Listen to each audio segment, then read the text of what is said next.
We're in the thick of it. Everybody knows. You know, the best part about this Vancouver Canucks and Philadelphia Flyers Rick Tocchet return game is the fact that I think, with a performance like this, it fully allows fans to feel it. Now, you might be asking, what am I referring to? Well, honestly, the entire time watching this game, watching the Vancouver Canucks get off to a hot start, get the lead, only to see things crumble away and inevitably lose 6-3, right now, it feels like there's no room for debate. The Vancouver Canucks are not a good hockey team. And now, whether it's an intentional result or not by the folks above that manage this team, the Vancouver Canucks are going to sink in the standings.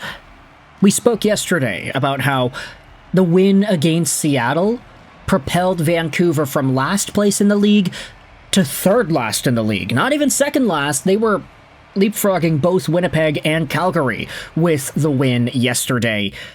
And that just goes to show you how tight things have been, not just in the middle of the NHL standings, but at the bottom too. Spoiler alert, Chicago ended up getting a loser point today against the New York Islanders. They lost in a shootout to Bo Horvat. So now Vancouver and Chicago are tied once more. Regulation wins, however, belong to Chicago, so they are technically above Vancouver in that respect. The Canucks played a game today that you can say was built off of merit.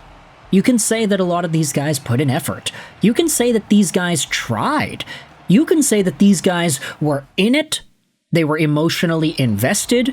You could see that throughout the course of the game. You can see the emotion on the guys who scored. You can see the anger when Filip Hronek shot the puck into the empty net after Philadelphia scored.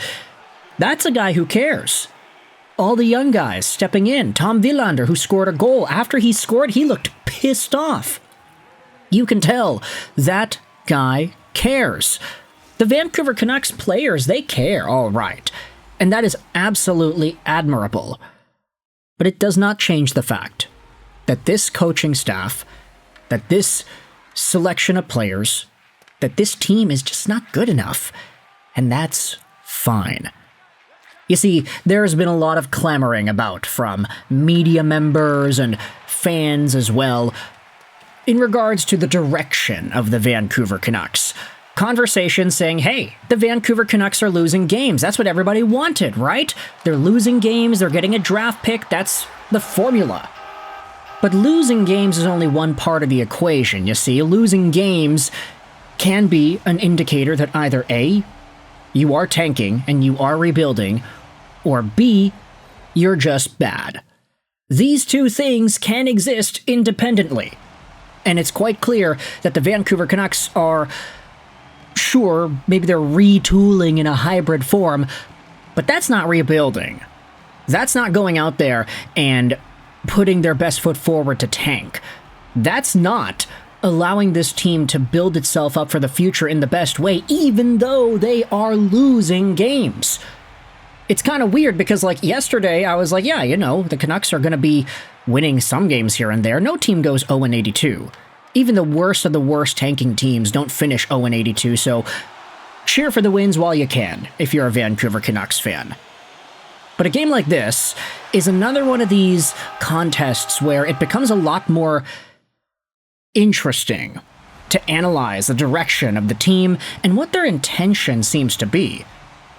Here's a conversation from Brendan Batchelor, Karen Bassi, and David Quadrelli on Twitter earlier this afternoon before the game began. Brendan Batchelor tweeted that DeBrusk and Kampf are back in for Ratiu and Hoglander. Defense PD, Elias Pettersson, is out for P.O. Joseph. Quads responded saying this, I don't like that. Ratiu and Hoglander need to play. Karam Bassi then goes out there and says, well, it's also a back-to-back situation.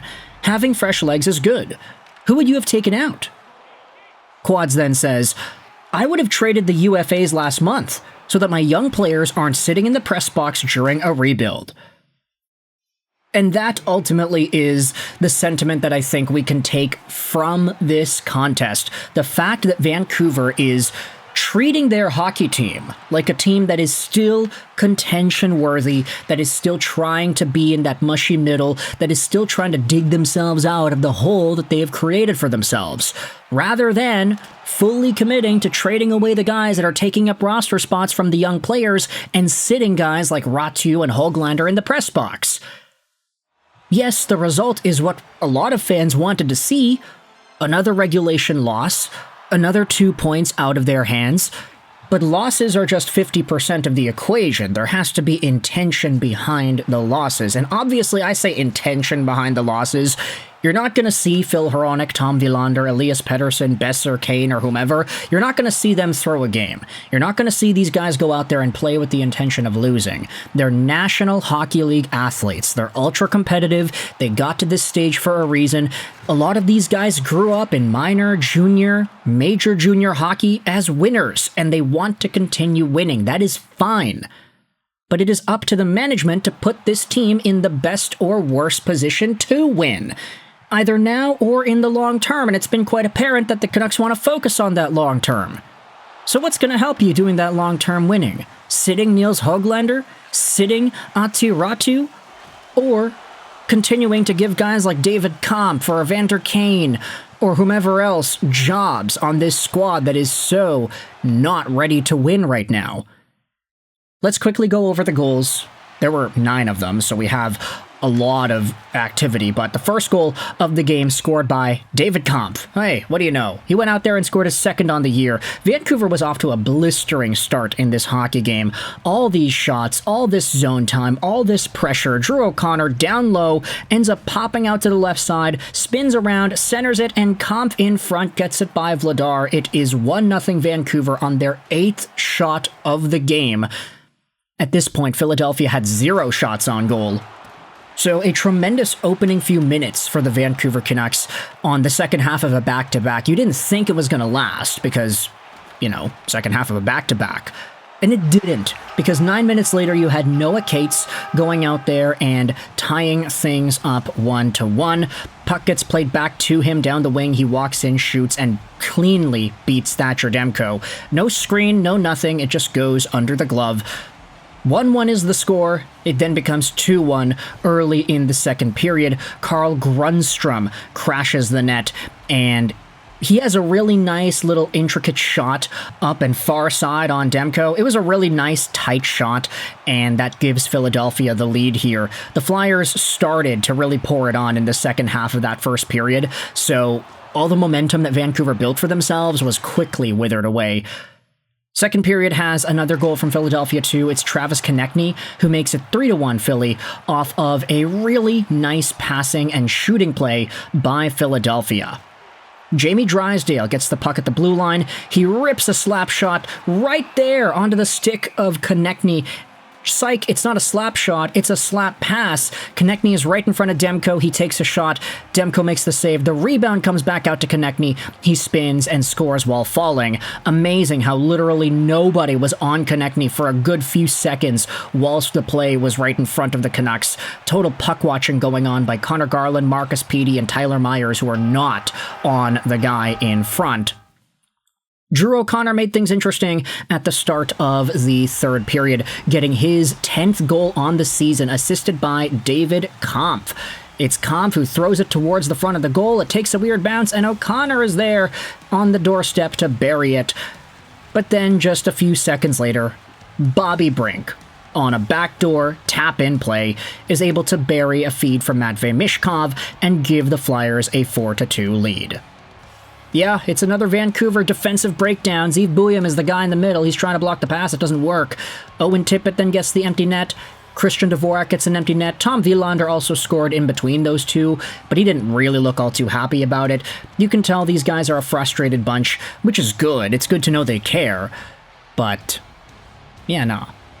This team's not good enough. Let me know your thoughts in the comment section below about the Canucks losing to Rick Tocchet and the Philadelphia Flyers. I hope you enjoyed this video. Sign on, and bye.